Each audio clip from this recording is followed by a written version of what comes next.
Okay, what we have here, we're going to attempt to do a stop start station to a motor contactor. Here's our contactor right here. Here's our stop and our start push buttons, and we're going to hook them up. So the very first thing that we see is that the stop is a normally closed switch. So we're going to hook it up to a normally closed set of contacts that's on our stop push button. Both of these can do normally open and normally closed. That's why they have two sets of contacts. But for the stop push button, we're going to use the normally closed set of contacts. So the very first thing we need to do is we need to grab power. And since this is a 24-volt coil, we have a controlled transformer that brings the 120 down to 24, and we're going to connect it to our power right here. Okay, so now that we've got power right here, the very first thing we're going to do is connect it to one terminal, and that'll be on the normally closed set of contacts, which are right here. If you're not sure which one is which, then you can use your meter to double check.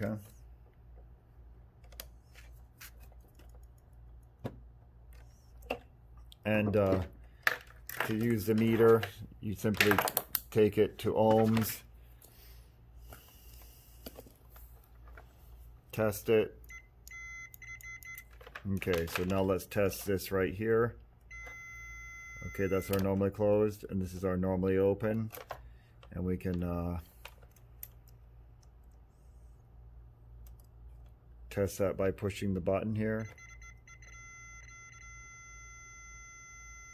There we go. So we know that this one is our normally closed and this one is our normally open. It also says it on the label, but we confirmed which one is which. All right, so now we got power coming in.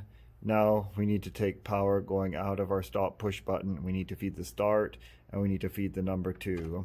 So I'm going to use a little jumper wire, and I'm going to go from this terminal here, and I'm going to feed my start push button on the normally open set of contacts. But I'm also going to take a wire, and I'm going to feed my 2 as well, which is over here on this particular type of contactor. So let's double lug this right here, so we don't have to do any wire nuts or terminal blocks or any of that. We don't have to jumper too much. You can use the same terminal twice. So we got 2 wires coming out. Now we need to take this guy here and feed our start push button.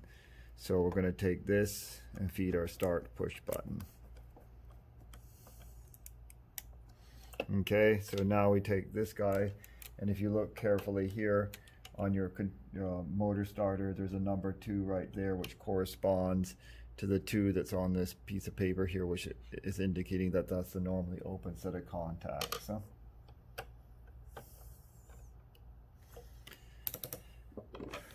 And if we're not sure which one is which, we can also double check by putting our meter across the 3, which is back here, and the 2.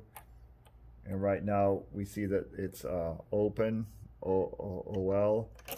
And then when we actuate the coil, we actually see that this is now closed. So we've confirmed that the 2 and 3 are in fact connected to this contactor right here. So okay, we're done with this portion of it. Now we need to go on the other side of our start push button, and we're going to connect it to this right here, and we're going to also connect it to the 3 and also to our coil. So let's take care of that.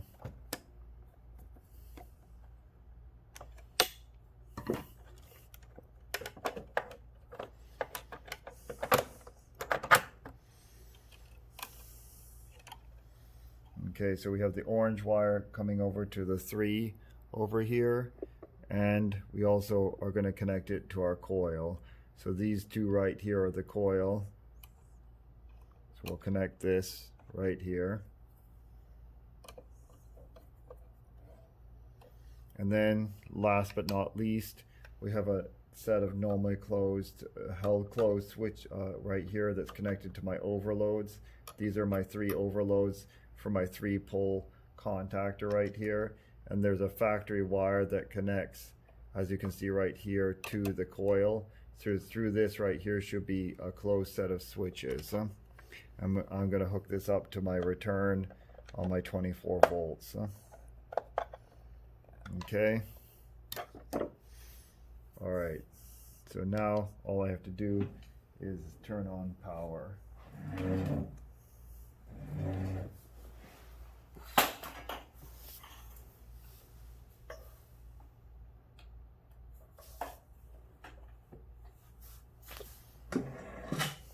Okay. As you can see, we've energized the coil right here, and we can also confirm this. Since this is AC, we set our meter to the AC volts, and we should have 24 volts right here, or 25. So we have, in fact, we do have voltage right here. Now we're going to de-energize it by pressing the stop push button. As you can see, we have 0 volts there. So now let's simulate an overload. So right now, if we set the meter to ohms, right now you can see that this guy between these two terminals is closed.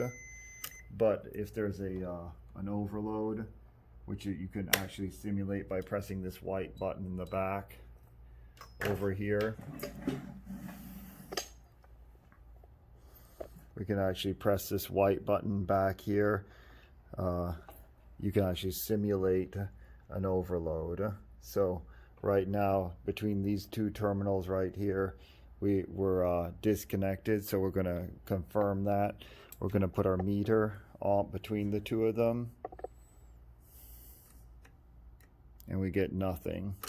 So that means that the overload is tripped. There's actually visually indicated by this yellow push button that's popped up, and to reset it, we press the reset button. The tripped button is now reset, and now we can start it again, and now it pulls in. And if it does trip, like I just simulated right now, this de-energizes, and I cannot start the motor again. I have to physically reset it, then I can actually actuate the contactor again.